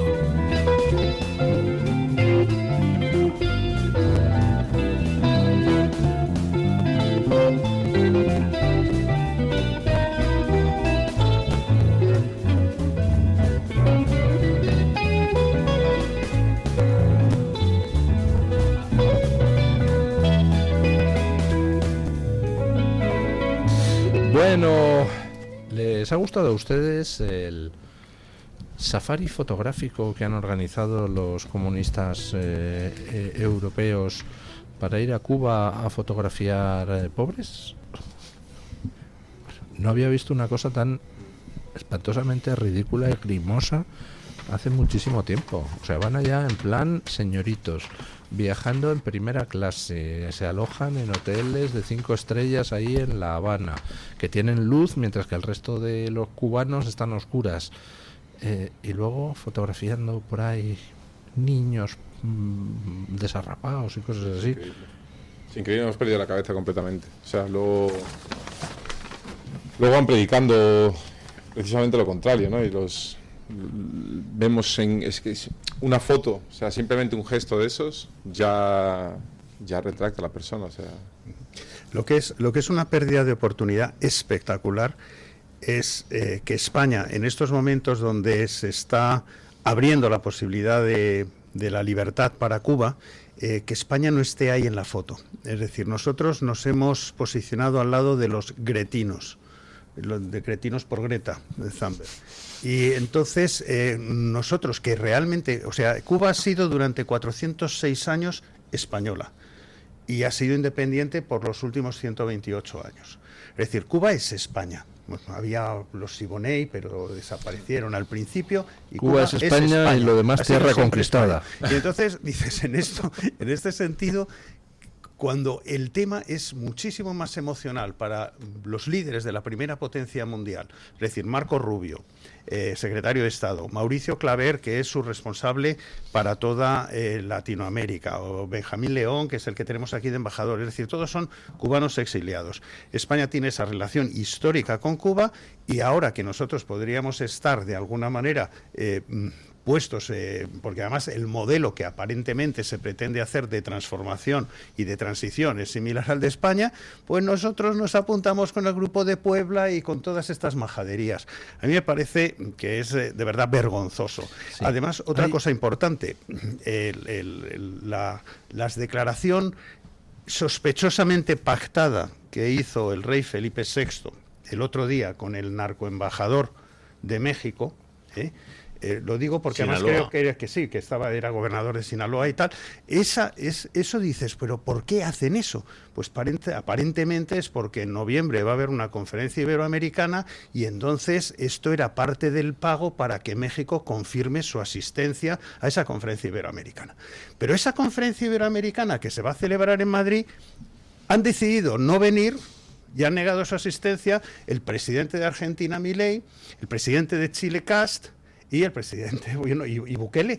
Entonces dices, bueno, nosotros tenemos hasta poner el Partido Socialista a su servicio a la corona para tratar de atraer al Grupo de Puebla a esa conferencia y sin embargo no estamos donde tenemos que estar. Quien está dirigiendo estas operaciones es Donald Trump y es Marco Rubio y nosotros vamos a estar fuera de esa foto. No, desde que está Camilo Vilariño, ya no sé cómo se dice que fue jefe de gabinete de Borrell como jefe de la Casa Real, se están metiendo unos tiros en el pie en la Casa Real brutales. Pero es que lo que digo es que esa entrevista, esa declaración fue pactada. ¿Por qué lo digo? Primero, porque la visita a esa especie de museo no estaba en la agenda del rey. De esa manera impedían que también la prensa pudiera estar. Estaba cerrado a la prensa. Luego era simplemente una visita del embajador con Felipe VI. La única cámara que había era una cámara de la Casa Real. Y es la Casa Real, Rosa Lerchundi, la que emite ese vídeo justamente con el corte donde el rey dice que muchos abusos y tal. E inmediatamente, que también es sospechoso, la reacción de Claudia Sheinbaum, que dice, bueno, es un paso, aunque no nos satisface realmente esto. Entonces dice, vaya, es que es verde y con asas. Eso ha sido una pseudodisculpa pactada y para desbloquear la asistencia de esta gente a la conferencia iberoamericana. Y dices, por favor, que antes lo comentaba esta mañana, don Luis, resulta, esto es el mundo al revés, resulta que Donald Trump rescata una estatua de Cristóbal Colón y la pone en la Casa Blanca. Hay además unas declaraciones últimas que ha salido hoy, las podéis ver en YouTube, de Marco Rubio defendiendo toda la herencia española en Estados Unidos. Entonces te encuentras que en estos momentos el gobierno norteamericano está dando la vuelta y está haciendo una defensa de lo que es el legado español en Estados Unidos y tal, y por otro lado te encuentras aquel que debería de estarlo defendiendo con uñas y dientes, pues dando pseudodisculpas. Sí, que todo es, bueno, no, realmente no lo ha dicho del todo, lo ha dicho a media voz, pero es que, por favor, un rey, no se puede rebajar hacer unas medio disculpas con un embajador, con un narcoembajador, para satisfacción de una narcopresidenta de un pseudo narcoestado. Discúlpame que sea así, pero a mí, como monárquico y como español, creo que nuestro rey tiene que respetarse a sí mismo más y hacerse respetar. Bueno, eso yo creo que está en el plan de la izquierda claramente, es decir, efectivamente ir dando pasos hacia una nueva configuración del régimen político español, en el que la monarquía ya no ya no cabe. Mientras tanto, ¿qué hacen con la monarquía? La van deslegitimando, la van disolviendo y van incluso alejándola de digamos, de sus apoyos naturales, ¿no? Eso es lo que está pasando con la monarquía española. Es una verdadera lástima, pero cada día la gente tiene menos apego a la figura del monarca, evidentemente. Claro, es una pérdida de identidad total. Por la monarca consorte, ¿no? Es decir, que demuestra cada día una falta completa de respeto a la propia institución a la que debería representar, ¿no? Y lo hace con una desgraciada actitud que dice mucho de la poca categoría que tiene el personaje, ¿no? Sí, es una pérdida de identidad total y forma parte de eso. O sea, yo creo que, volviendo a lo que dije antes, la fuerza de un país reside en el pueblo, y yo creo que somos nosotros los que debemos parar esto. O sea, tenemos la oportunidad de tomar decisiones cuando llegan las elecciones y elegir un cambio de rumbo del país, porque vemos que cada vez se cometen atropellos a más alto nivel y lo que nos faltaba es eso, es que nuestra propia monarquía no esté conjugada con nuestra historia y sobre todo con nuestros valores. Sobre lo que comentabas del safari que está haciendo pues estos 600 personas activistas ahí en Cuba, es un tema muy curioso, porque vamos a hacer una comparación, si quieres, de dictaduras. El franquismo duró exactamente 36 años, del 39 al 75. El castrismo no han sido 36 años, han sido 67. Durante el franquismo no hubo adoctrinamiento, de alguna manera no se hablaba de política ni para un lado ni para otro, simplemente era como un régimen que trataba de obviar todos los temas. Pues, sin embargo, el castrismo durante 67 años se han dedicado a lavar el cerebro a la población. Pero bueno, en los 36 años de dictadura franquista es el mayor despegue económico que haya podido tener un país occidental. Y sin embargo, durante los 67 años de dictadura castrista ha sido miseria y hambre. Ahora es el país más pobre de toda Iberoamérica después de Haití. Exactamente. Y puestos ya a ver la fortuna del dictador terminado, pues Franco, de alguna manera, llevaba una vida modesta y no es una gran fortuna que pudiera tener. Y sin embargo, Castro, según decía Forbes, creo, en los últimos años, Forbes la situaba en $900 millones. Entonces, dices, bueno, estos que están en el safari, el Pablo Iglesias y todo esto, que tanto se meten con una dictadura, podrían hacer una comparativa de ambas cosas. O sea, son unas sinvergüenzas todos estos activistas que están ahí, que es tremendo. Ya, pero verles en esa situación ante un pueblo que está sufriendo lo que ha sufrido el pueblo cubano, lo que ha sufrido el pueblo venezolano. Es que estamos hablando de crímenes horribles, estamos hablando de torturas horribles, y estos tíos siguen ahí. Es que siguen ahí. Hay una película que se llama podemos hacer. Hay una película que se llama Los Plantados, que está además producida por Leopoldo Fernández Pujals. Es una película extraordinaria sobre la historia de aquellos presos políticos que se plantaron para no estar con los comunes y todas las torturas tal. 22 años la mayor parte de ellos han estado. Yo conozco a tres de ellos y es espectacular. Y yo creo que esa película, el otro día le animaba a Leopoldo Fernández Pujals a que la coloquen en abierto, que hagan una presentación y que se coloque en abierto en YouTube para que la gente se entere exactamente de lo que ha sido ese régimen, pero no ya de lo que ha sido ese régimen, sino que la gente se entere de lo que gentuza, como Pablo Iglesias, como Irene Montero, como Yone Belarra o como Yolanda Díaz, lo que están ellos defendiendo, porque defienden exactamente eso. Esos regímenes se aguantan por personajes como estos. O sea, son corresponsables, cómplices de esa barbarie. Bueno, pero esta gente son cómplices de la barbarie, se dedican a apoyar a torturadores, asesinos, a ladrones, se dedican también a poner el cazo de a esos ladrones para que les suelten una pasta, pero puedes ser malvado, puedes ser siniestro y tratar de no hacer tú mismo el ridículo. Es que la imagen de esta especie de safari fotográfico de comunistas que se han hecho en Cuba, en los autobuses, filmando a los cubanos por que ven en las aceras sentados y tal. Es que es tremendo, o sea, no sé si se dan cuenta de la imagen que eso proyecta del canalla rico que llega allí a ver a los Luis, no hay palabras. Mira, Bueno. hay una película que he visto recientemente de un actor argentino que se llama Francella. No sé si habéis oído hablar de Francella. ¿Habéis visto una serie que se llama El Encargado? Una serie argentina que se llama El Encargado. El conserje de un edificio. Sí, yo ¿la habéis visto? Bueno, empecé pues a verla. El actor probablemente es uno de los mejores actores del mundo. Y ha hecho una película que son 10 o 12 sketches de 5 o 7 minutos. Y uno de ellos está dedicado a Pedro Almodóvar. Jamás había visto una crítica tan inteligente, tan demoledora como lo que hace Francella a Pedro Almodóvar en esta película, que no me acuerdo cómo se llama. Argento, tengo que, si la localizo, os la digo, porque creedme, es de lo mejor que he visto desde un punto de vista de guión que en los últimos 10 años. Sí. Hay una periodista de Voz Media, estuve con ella el domingo por la mañana, y una de las cosas que comentaba es que Homo Argentum. Homo Argentum. Increíble. Sí. O sea, no dejéis de verla. Homo Argentum. Es, bueno, todos los sketches son de flipar. Pues decía que esta periodista comentaba que el único hotel que tiene luz eléctrica en estos momentos en La Habana es el Bristol, que es donde está alojada esta gente.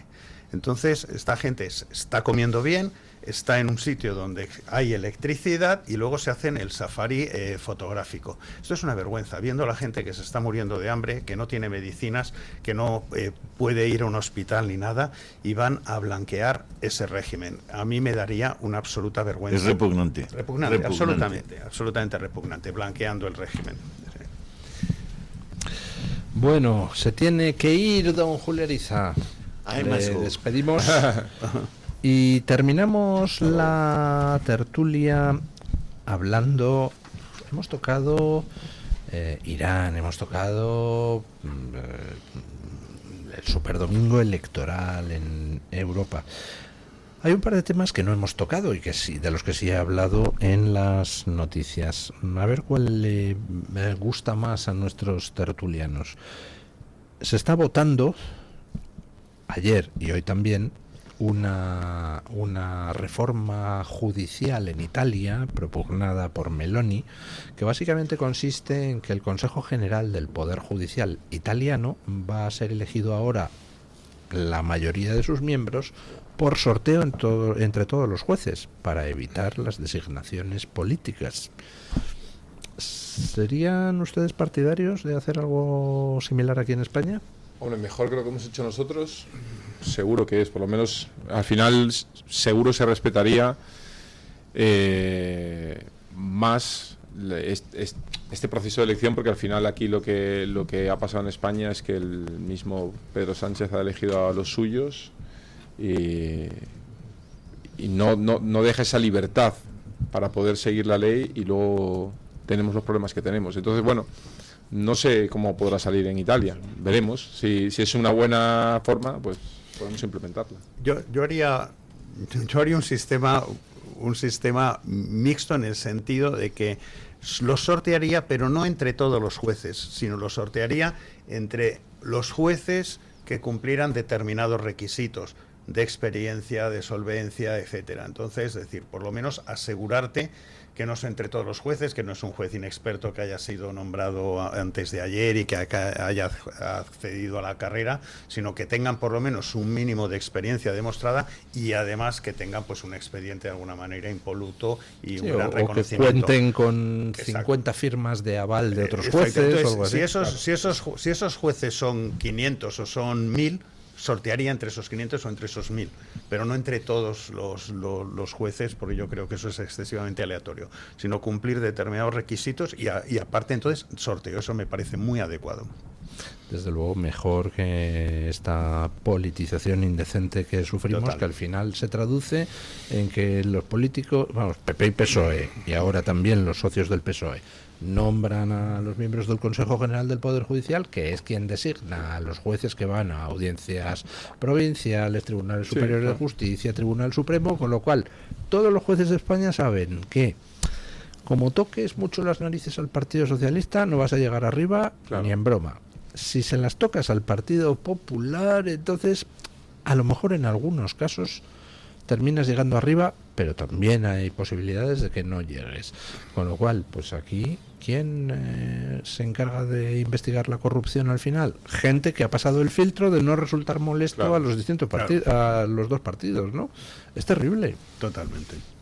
Bueno, y una última cosa, porque creo que nos quedan un par de minutillos antes de dar paso a los oyentes. Ya tenemos otra trampa más del amigo Pedro Sánchez. Resulta que en otro decreto ómnibus ha presentado un real decreto donde mete toda una serie de medidas que dice que son para paliar el impacto económico de la guerra de Irán, y ahí de rondón, ¡pum!, mete una medida para eliminar pues prácticamente los únicos controles que quedan a la hora de gastarse nuestro dinero, y hace una modificación de la ley de presupuestos de 2023, que es la última aprobada, para ahí poder gastar más sin autorización del Parlamento y poder mover más a placer el dinero de unas partidas a otras. Sí, esto es un tema curiosísimo.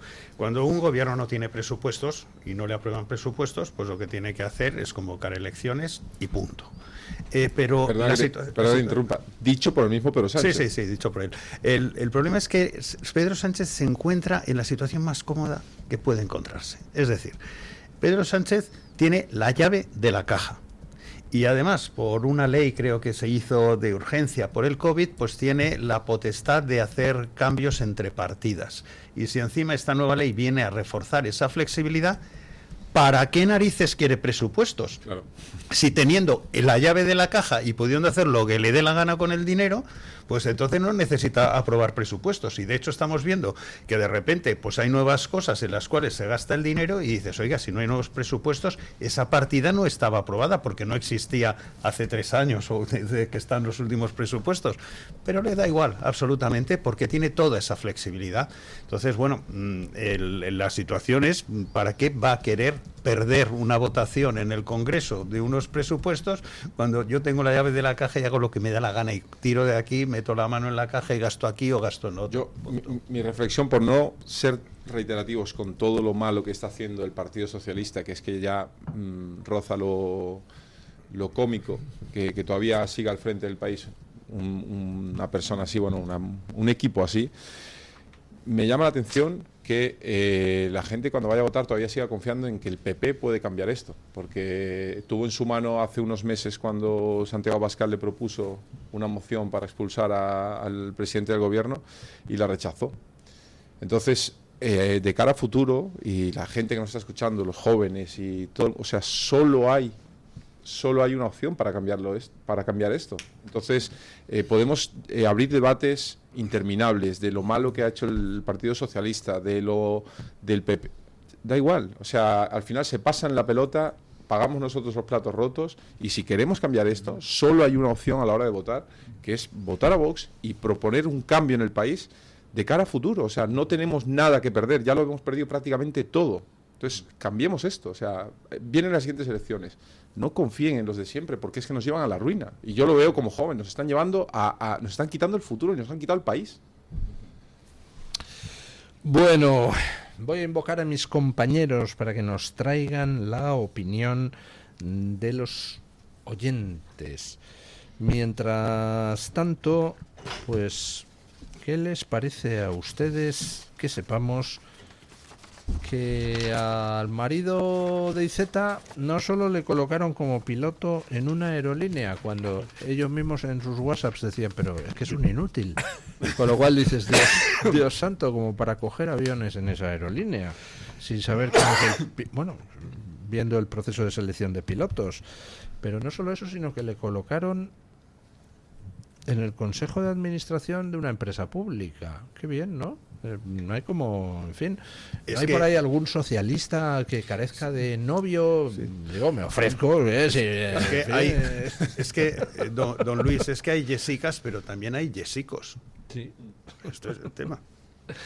En fin, bueno, doña Carmen Carbonell, ¿qué dice nuestra audiencia? Pues don Luis, hoy les preguntamos por unas declaraciones que ha hecho Alberto Núñez Feijóo, el líder del Partido Popular. Concretamente decía Feijóo que Génova no estaba detrás de la campaña contra Vox. Y la pregunta que lanzaba hoy don Luis del Pino es si cree usted que el Partido Popular fomenta esa campaña de odio contra Vox a través de sus medios de comunicación. 4 opciones. La primera, por supuesto que sí. La segunda, supongo que sí. La tercera, supongo que no. Y la cuarta, por supuesto que no.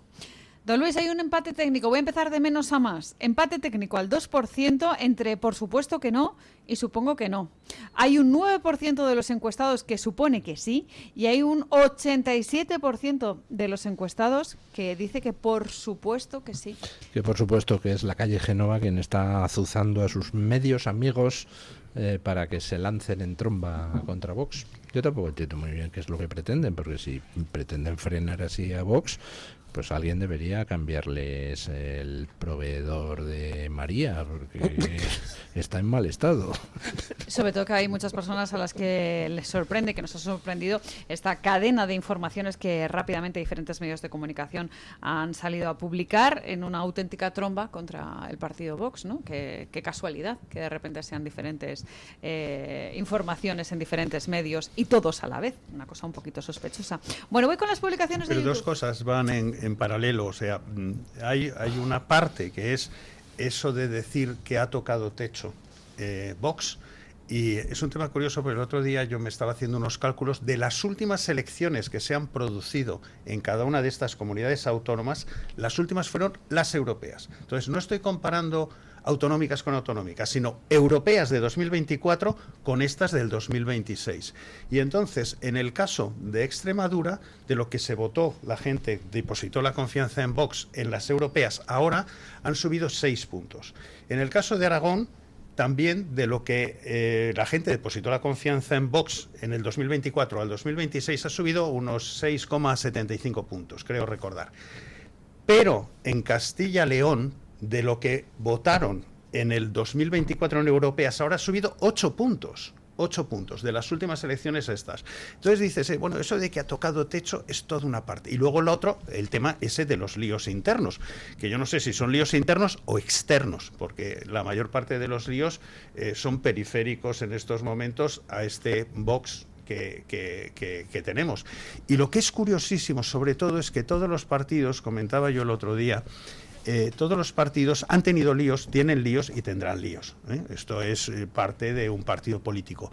Lo que es curiosísimo es que los líos generalmente se producen cuando estás de capa caída, no cuando estás en crecimiento. Y entonces es muy sospechoso que cuando estás en crecimiento, pues de repente te surjan todas estas cosas. Que yo lo que no acuso a nadie si esto está instigado desde Génova o se le ha ocurrido a los medios y tal. Lo que sí es que todo esto es bastante contra natura y tal. Y bueno, y hay gente que efectivamente, yo entiendo que hay gente que está fuera de Vox o que voluntaria o involuntariamente ya no están allí y que bueno, pueden tener la tentación también, viendo ahora que el proyecto va hacia arriba, de decir, hombre, pues me encantaría a mí coger el volante y entonces proponer formas para coger ese volante. Bueno, pues es legítimo que lo digan, pero también es legítimo decir, oiga, un consejo extraordinario, un congreso extraordinario, pues no tiene sentido ahora, porque también lo puede decir cualquier persona que diga, oye, pues yo quiero un congreso extraordinario en el PP, en donde sea. Se entiende que se necesiten sumar, eso sí se entiende, porque está en una situación tremenda y ahí está Rufián, pero en el caso de Vox son ganas un poco de meter palos en la rueda. Simplemente como pasó con UPyD, que cuando empezó a llegar en las encuestas a acercarse al 20%, tocaron el pito y dijeron, por UPyD, para destrozarlo. Y piensan que con Vox puedan hacer lo mismo.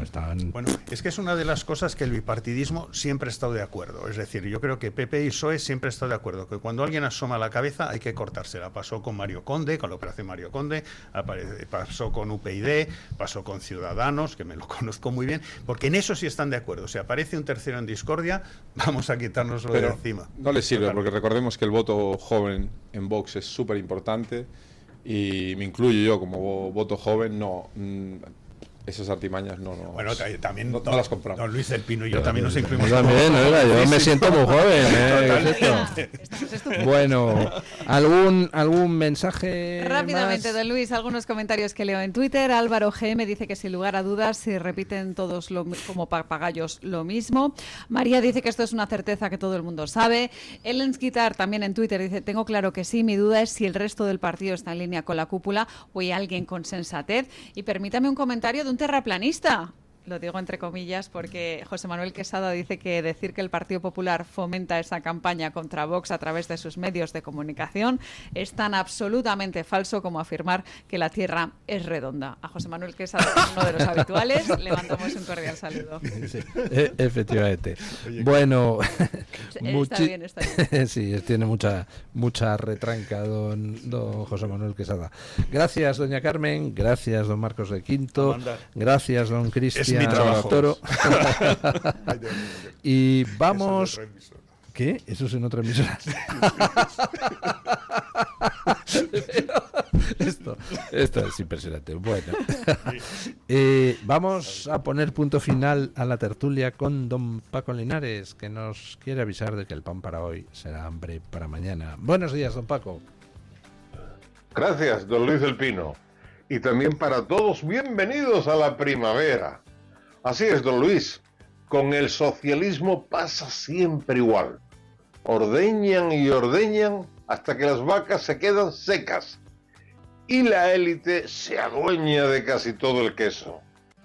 ¡Qué bueno es Sánchez! Le juro que hay gente que se lo cree y cuando me lo dicen en la cara, miro el rostro de la persona que me lo ha dicho y pienso: ¿esa criatura no se entera de nada o es masoquista? Y es mejor ofrecerle una sonrisa, como se hace con los orates, porque razonar con esos ejemplares es imposible. Hay quien va diciendo por ahí que no ha presentado los presupuestos generales del Estado no por la guerra de Irán, sino por la muerte de Chuck Norris. En fin, da exactamente igual. Son pretextos siempre. Ahora Sánchez va de bueno, primero porque dice que va a subir las pensiones. Y digo yo, eso es una chorrada. Lo importante es que baje el pan de cada día. ¿Que baja la gasolina? Señores, quien tenga oídos que escuche. Estos días el gobierno ha ganado millones, porque si el barril de crudo sube y el gas sube, el porcentaje de IVA también sube y todo lo que necesita transporte igual. Ahora, al reducir el IVA, el gobierno gana lo que ganaba hace un mes, o sea, antes de la guerra de Irán. Con la subida del petróleo subió también el IVA, que es casi un 50% del litro de gasolina o gasóleo, 50% de impuestos. ¿Subida de las pensiones? Una miseria. Seguiremos pagando impuestos abusivos. Bajada de la gasolina, ya lo he dicho y no voy a repetirlo. Dar una opinión no cuesta nada, pero razonarla es más difícil si no se quiere escuchar. Eso sí que es ser sordo, porque no hay más sordo que el que no quiere oír. Mañana más y mejor. Punto final.